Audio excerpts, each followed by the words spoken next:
The name of this class is a residency, 10-week residency called Reviving Forgotten Treasures, Reviving Memories. This whole class is a trajectory of using wirework jewelry to take a treasured item, something that people might have forgotten about, they don't wear often, it might just have some family significance, and taking that piece, reworking it using basic wirework techniques, and then wearing it so that the story of it becomes what it was, the origin of it, and becomes something that it is now and something that can be told as part of each person's legacy. My mother, Elizabeth Rice, died in 2017, and when I went to the house, nobody had touched her costume jewelry. And as a person who likes to make jewelry, I took it all. The significance is because it's from my mother.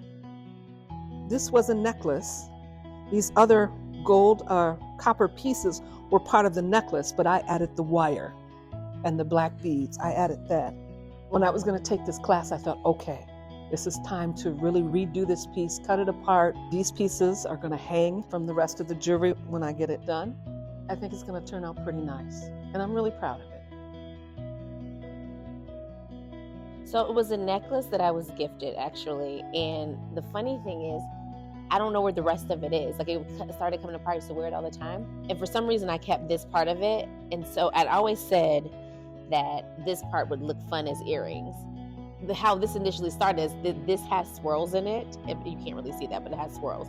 And so it made me think about the swirl that we learned in the class. And so I was like, I was really proud of getting that technique because I've always wanted to learn more wire wrapping things. And so that's why they involved. And so I thought it would be fun to have like one of my favorite necklaces become several pair of earrings.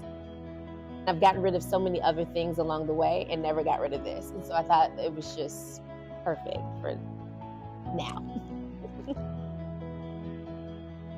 I started making these earrings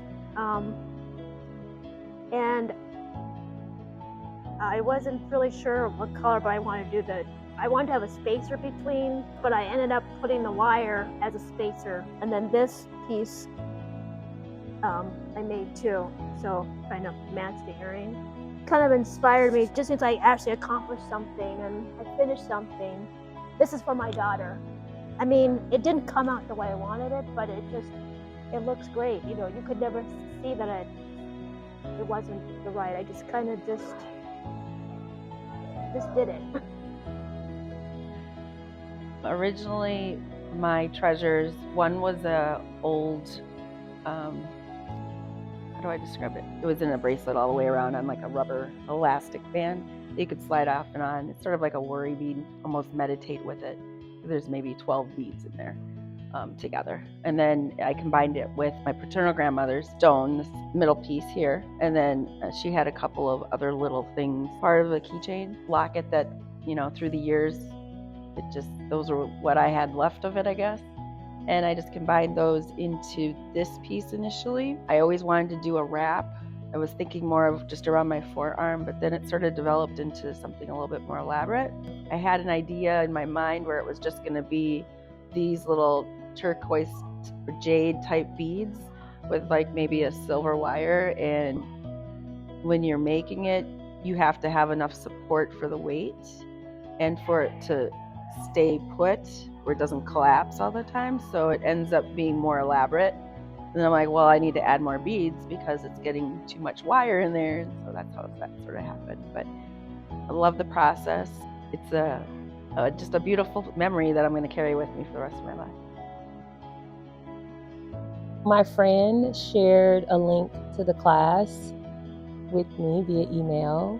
I was interested in jewelry making. I've never done it before. And it's been fantastic. The women here have been incredible. We've had some really honest conversations about womanhood. I really appreciated that, especially meeting women from various generations. I've been learning so much about myself and about them. This is the first piece that I created in the class, and the color choices really was inspired by the harmony and the warmness of the group. And so I found myself selecting earth-like tones because of the type of environment that we were in. It just was a bit of an inspiration for me. Also created a set of earrings. I am a big fan of red. It is a powerful color to me, an impactful color, and I thought it complemented the silver very well. This was one of the most challenging things that I've created in the class. I'm going to give it away to a friend, the friend who invited me to the class. I went to the bead show with my class, and I found this little amulet bead.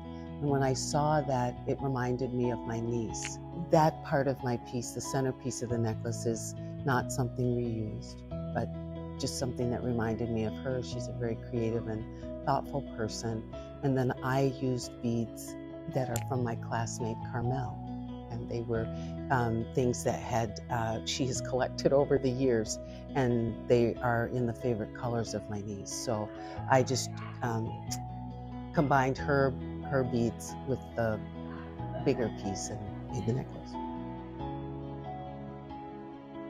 My jewelry piece that I'm going to work on, I haven't done anything with it yet because I wanted to consult with Amy Wilderson, our teacher, is this pendant, which I purchased about 45 years ago as a teenager, and I haven't worn it for a while. It's got some wire work around the edge, and then the stone in the middle is blue gold stone, which is actually quite rare and not really manufactured nowadays. And in the middle is a gold calligraphy piece made of gold that has the word Allah on it. Allah means God, or the supreme being in the Arabic language, used by anyone who speaks the Arabic language, regardless of religion. And since I haven't worn it for a while, I want to do something with it, with wire work, since it does already have some wire work around the edge. So take a look at just the pendant plain as it is, and then hopefully you'll get to see the finished piece soon.